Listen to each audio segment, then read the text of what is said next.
Did you know that 80% of sales require 5 or more follow-ups after your initial meeting to close the deal? In this video, I want to walk you through the exact follow-up cadence and sequence that I recommend to painting companies to increase their sales close rate and stay top of mind in the customer to give you the highest chance of closing leads that you can possibly get.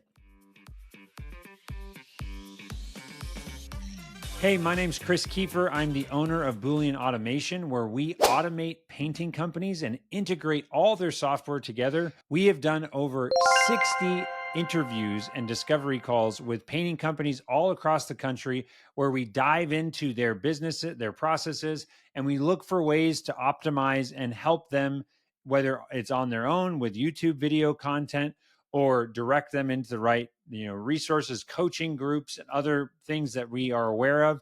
Or in 16 cases, we've actually taken those clients on and worked with them from start to finish to automate every single aspect of their business, increase their reporting so that their owners and managers have dashboards that give them the ability to quickly identify the problem areas in their business and focus their energy on solving those problems.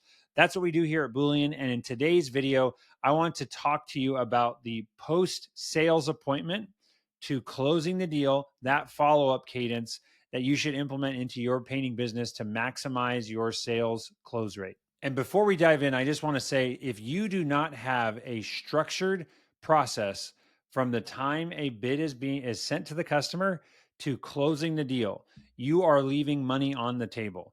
It is not okay to tell sales reps or to just allow people to kind of operate as they see fit and call certain people when they feel like it. And this person didn't seem like a good lead. So you're value judging those customers. And that is sales is a game of numbers. It has been shown time and time again, when you have a routine system and process for follow-up, your sales reps will do better than when you don't and you allow them to operate based on emotions or feelings. Implement the systems that I'm showing you, and you will increase your close rate. All right, so here's the step-by-step breakdown of the ideal sales follow-up sequence. The first one, so I'm going to go through this in like a timeline. So day 1, 2, 3, all the way to day 45. And we're going to break down each aspect of this thing. So on day 1, you send the bid from your estimate software. In addition to sending it from that estimate software, which sometimes goes to spam, sometimes doesn't, depending on the tool that you're using, regardless of that, I love having a personal email coming from the sales rep's inbox to automatically be sent after the bid is sent. So bid gets sent from the software, and on day 1, I call it the thank you email. And this is just automated. It's like, hey, thanks so much for giving us the opportunity to bid your project. I just sent you the quote. Please reach out if you have any questions, and I'll be following up soon. Super simple email, but now it's just a quick touch. And also it tells the customer, oh, there's supposed to be an email somewhere with a quote. And if they didn't get that email, they could reach out to you and say, hey, I never got anything from you. But you're just double checking and confirming that the quote did make it into their inbox and that they saw it. The second step is a call task on day 2. So this is after you sent the bid on day 1. On day 2, you're just going to have a task in your CRM for your sales rep to call the customer and check in. If they answer, great. If they don't, it's just a short and simple email or short and simple voicemail that says, hey, this is Chris with Boolean Painting. I was calling about the appointment or the estimate I gave you yesterday. I wanted to check in and see if you had a chance to talk with your spouse or if you had any questions. Let me know and I'll talk to you soon. Anytime that you have your sales reps calling, you always want to have an automated text or email or both that gets sent out after that. So in this case, whenever on day 2, we leave that voicemail and then we have an email template that shows up. They can customize the wording and then send a text message. In this situation, I'm a fan of, we tell our clients to use HubSpot because they have a really nice sales sequence follow-up. I am a big fan of when you're doing those email and text message after a voicemail, it's nice to give estimators the ability to tweak or adjust some details, because in the beginning, when you're doing marketing lead follow-up, very generic short answers are totally fine, but generic answers get less and less critical as someone moves through your sales process. So giving them the ability to quickly and easily customize a template and just hit send and move to the next one is my recommended way to move people through the sales follow-up process in particular. The third step is day 4. You're going to have another call task for your estimator to call.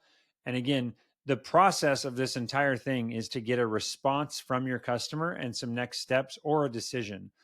A no is still super valuable because now you can start focusing on someone else. But so many sales reps don't actually get a no from their customer. And that's the problem. We're trying to get a definitive yes or no from your customers through this sequence. So on that 4th day, you do another call. If they don't answer, follow up email. On day 9, you do another call. If they don't answer, follow up email.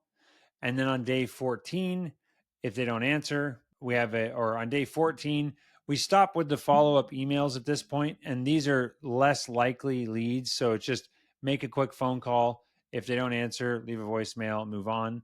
And then on day 28, I'm a big fan of some adding some humor into the mix. So keep in mind that a contact only makes it this far if they've literally ignored every other touch in the process. They've never replied to an email. They haven't unsubscribed. So for some reason, they've just been avoiding us. And so there's a great marketing strategy where you include some humor. It's like, there's a couple different ones that I've heard, but like you must have been eaten by alligators, or maybe a bear chased you up a tree, or whatever it is. I hope that you're okay, and I can't wait to hear from you, or something. What I like is one that is for those of you that watched Friends back in the day, it says just like Ross Geller's prom night in the title. And then it's this really funny email about how, and you can actually look this up. It's like called the breakup email, Ross Geller's prom night. You'll see it online. But it's a really funny way to just say, hey, can you please get back to us? Our estimator is kind of feeling like Ross when he got stood up by Rachel on prom night. Please get back to us, even if you're not interested. So we can tell our estimator and he can return his tuxedo. So something like that, as long as it's on brand for your business. Humor is so effective at getting people to like snap out of their auto deleting of emails to be like, you know what, I should tell them, or I should get back to them. And so I'm a big fan of that after a 30-day mark when they're still ignoring you. Then you have one more call on day 42 where the estimator calls and says, hey, just wanted to reach out one more time. This is the last time you'll be hearing from me. And this is the voicemail in this one is very moving. It's moving away from like a friendly tone and just like, hey, it sounds like you probably found somebody else. This is the last time I'll be reaching out. Don't hesitate in the future to give us a call if there's anything else I can do for you. But thanks so much for your interest in working with us. And then the final step is at day 45. And this one is called the deactivation email. So this is a polite email, but it's just informing them that we're deactivating or closing their file due to inactivity. And this isn't a takeaway. So when you tell a client, hey, we're closing out your file, we're deactivating your account, that feels like I'm losing something. And they're more likely, if they have any interest at that point, they will jump and say, hey, wait, not yet. I just want to, get something on the schedule. But this is a really effective way to just say, hey, you know what, we're just going to wrap this up and put you in the closed basket. And that's the final email that you send. The last thing I would say is that at any point in this process, I'm a big fan of putting them on an email list, just a newsletter, educational content about the products. And those can really be dispersed throughout the process. And you should add customers to your newsletter as soon as you send a bid to somebody. So this is like the ideal structure for sales reps to be following up and allowing them to focus their time. And the argument of like, oh, this sounds like a really call heavy follow-up cadence. If you use the right tools like HubSpot, the thing that's so powerful about this is that every single one of these call tasks is automatically created in the CRM for your sales reps. So let's say that if you go back through and look at all these, we have, 1, 2, 3, 4, 5 call tasks. And so again, you're only going to make it to the end of this sequence if someone ignores you for 45 days. They literally do not engage you for 45 days. So in that scenario, your sales rep will have made 5 calls. And if you're using a tool like HubSpot, you could have all of those call tasks be queued up. So when I'm doing my sales follow-up, in total, I've spent, let's say it's 2 minutes per call to leave a voicemail. How long does it take to leave a voicemail for someone? 2 minutes. I've spent 10 minutes of my sales rep's effort to try and close a lead. And then maybe they spend another 30 to 60 seconds to send an email each time. So we'll call it 15, 20 minutes max. Is it worth 20 minutes of your sales rep's time to call, to like spend on one lead? Like you just spent an hour and a half at their house giving them a quote and you didn't close them. Spending an extra 20 minutes over the next 40 days, 45 days is totally worth it. So when you frame it in that way, it becomes much more logical to, of course, have those phone calls going out. And then in addition, yes, send automated emails as well.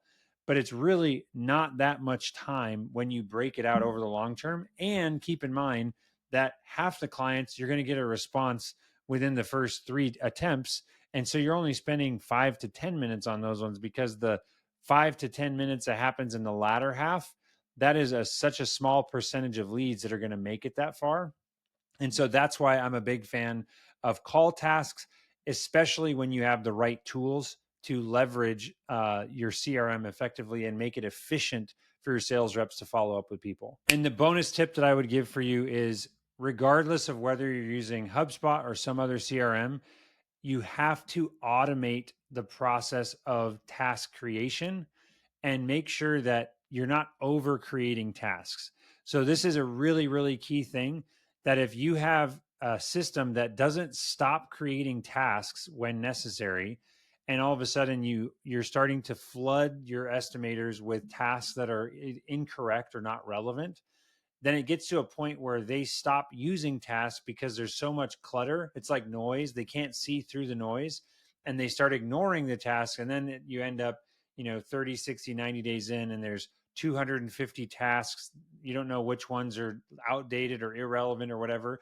So you have to make sure that whatever system you're using is automated in the creation of tasks, but also is able to not, or is intelligently able to stop creating tasks when someone unsubscribes, when someone tells you no, when you move the deal to lost.